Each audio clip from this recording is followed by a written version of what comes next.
Assalamualaikum, good day. My name is Muhammad Shamzy bin Muhammad Arianta. I will begin today's presentation for the subject HRM453 Workforce Management. The topic of our presentation is Human Resource Management, focusing on compensation and benefits under the theme Rewarding Effort Aspiring Performance. So, presentation is prepared by my team members. So in this presentation, we will discuss the concept of compensation and benefit, the type of rewards, and their importance to both employee and organization. So we will start for the next topic.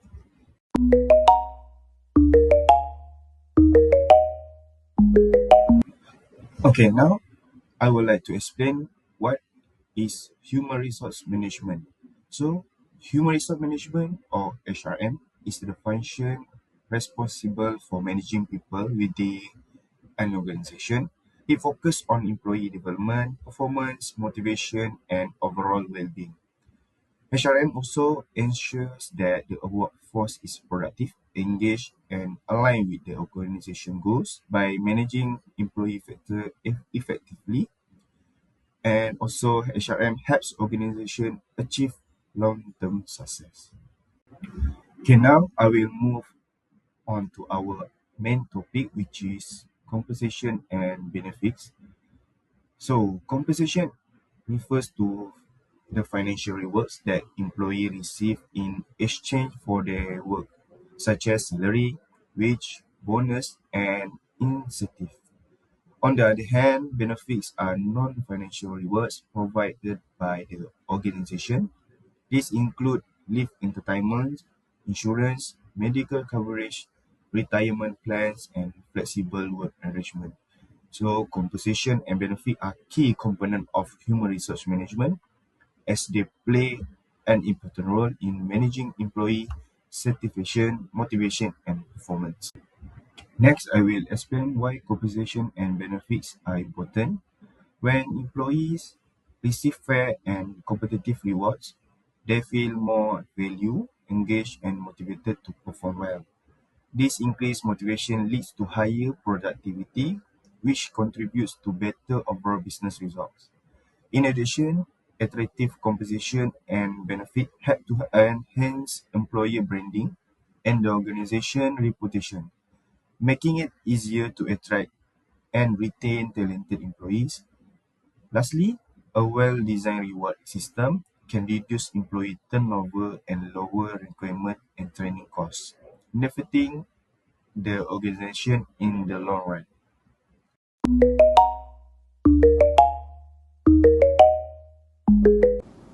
Hi, I'm Dania. I'm going to talk about importance of rewards to employee performance.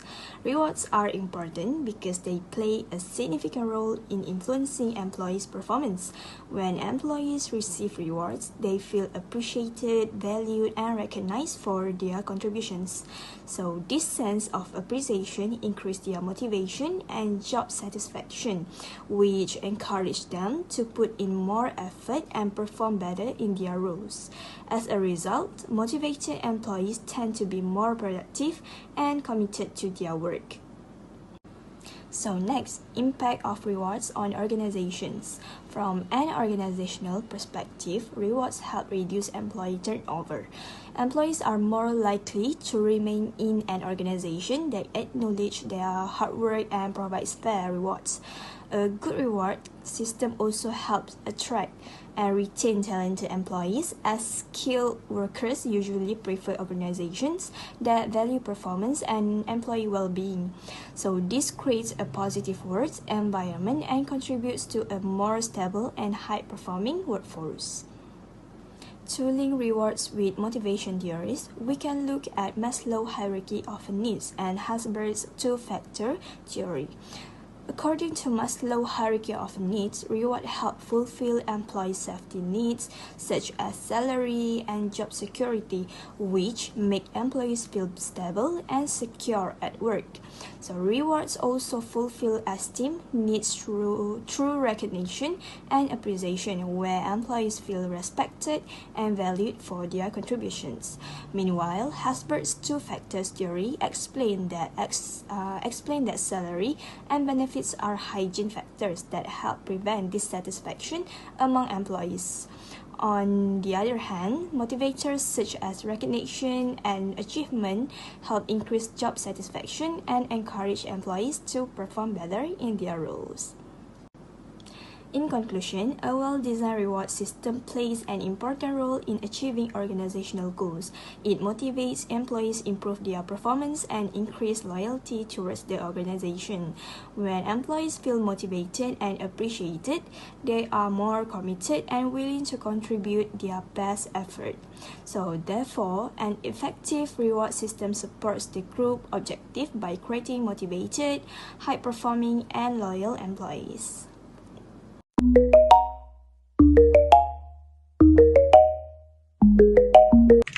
Assalamualaikum. Hi, my name is Ahmad Farouk. I am from Group 3.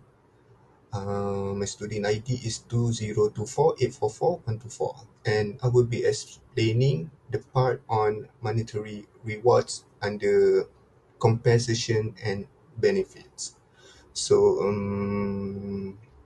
monetary rewards basically refer to all financial payments that employees receive in return for their work and contributions.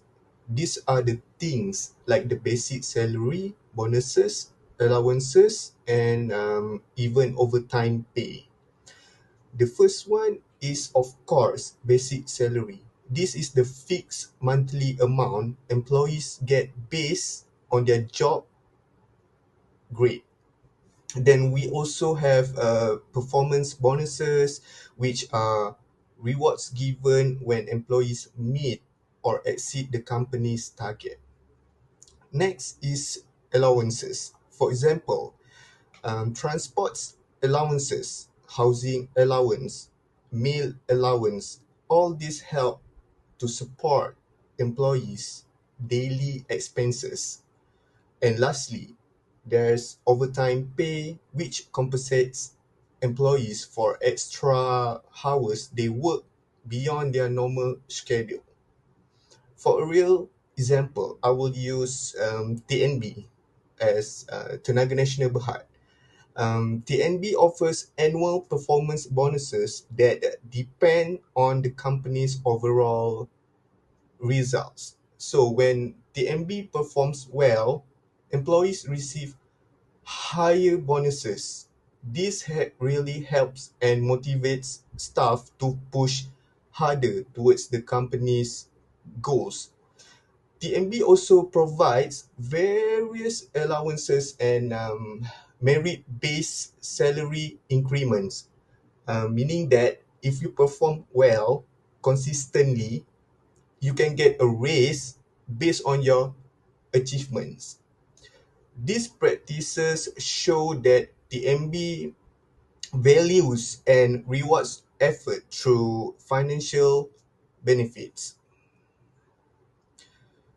So, overall, monetary rewards are powerful because they boost morale, increase motivation, and reduce turnover. When employees feel fairly compensated, they are more likely to stay loyal and perform at a higher level.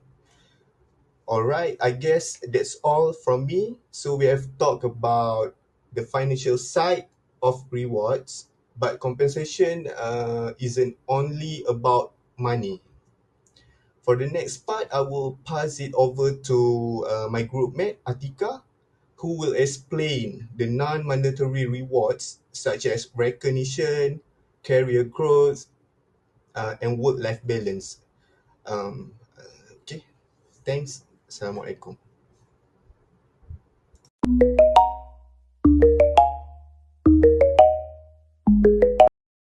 everyone, now I will explain about non-monetary compensation and benefit. Okay, non-monetary compensation means the rewards given to the employees not in the form of money.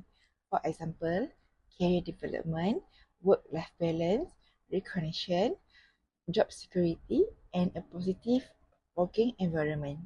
Okay. These benefits are important because they make employees feel valued, supported, and appreciated. When employees feel this way, they become more motivated, happier and their job happier with their job and more loyal to the company. This will help the organization perform better. Okay, growth, security, and well-being. Okay, non-monetary compensation also helps employees grow and feel secure. Career development and training help employees improve their skill and do their job better. When employees see a future in the company, they are more willing to stay and work hard. Clear promotion system, fair HR policies, and job securities help employees trust the organization. This reduces employees leaving the company and improve their commitments. At the same time, work-life balance, flexible working hours, and remote work help employees manage their work and personal life. This reduces stress and makes employees more focused and productive. Motivation and workplace culture. Okay, non-monetary compensation also increase motivation and creates a positive workplace.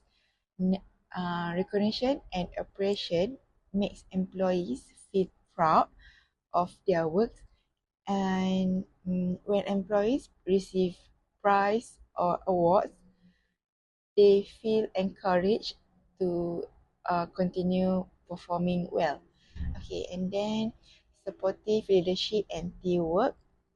Supportive leadership and teamwork help employees work together, communicate better, and solve problems more easily. And positive working environment makes employees feel comfortable, respected, and confident. This increases cooperation, job satisfaction, and overall performance.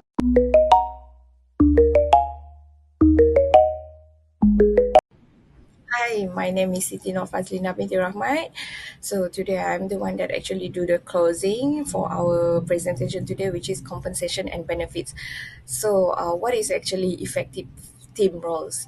Okay, basically this is how you gonna divide the roles in a group project for each team members. This is to actually ensures efficiency, and each member will contribute based on their strengths and expertise. So who's the one that actually do this?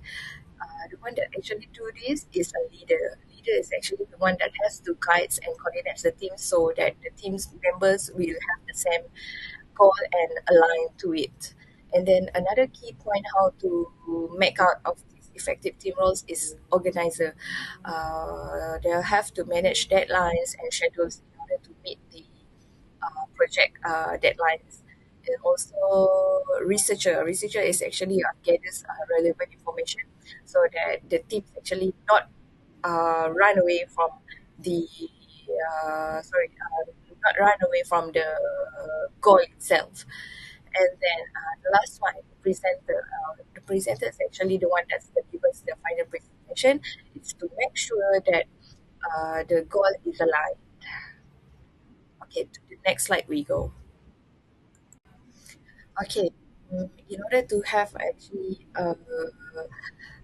efficient team, the most basic things is the communication strategies. And good communication is actually the key to a successful project.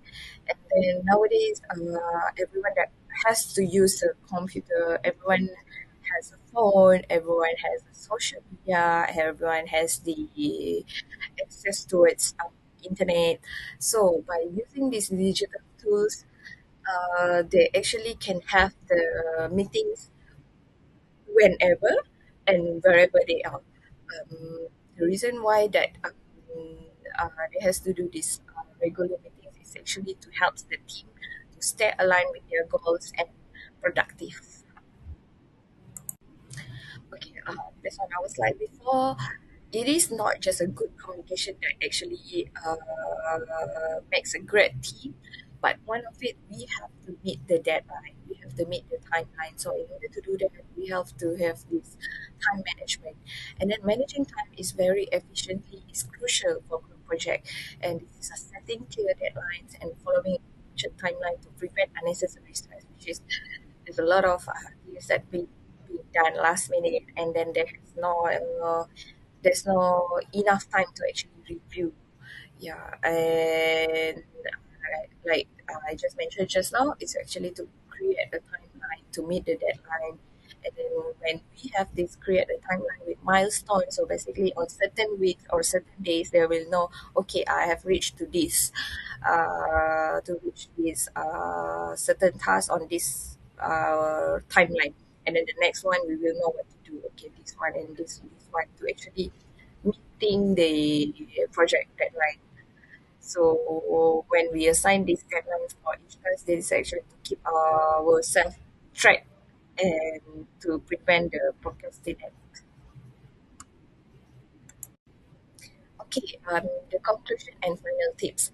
A well-executed group project actually can be a rewarding experience, and by working together, communicating effectively, and staying organized, teams can actually achieve a great result. And how to do this? You have to communicate with all your team members, and the key point here is the cooperation. So when you have that cooperation, the project will be a success.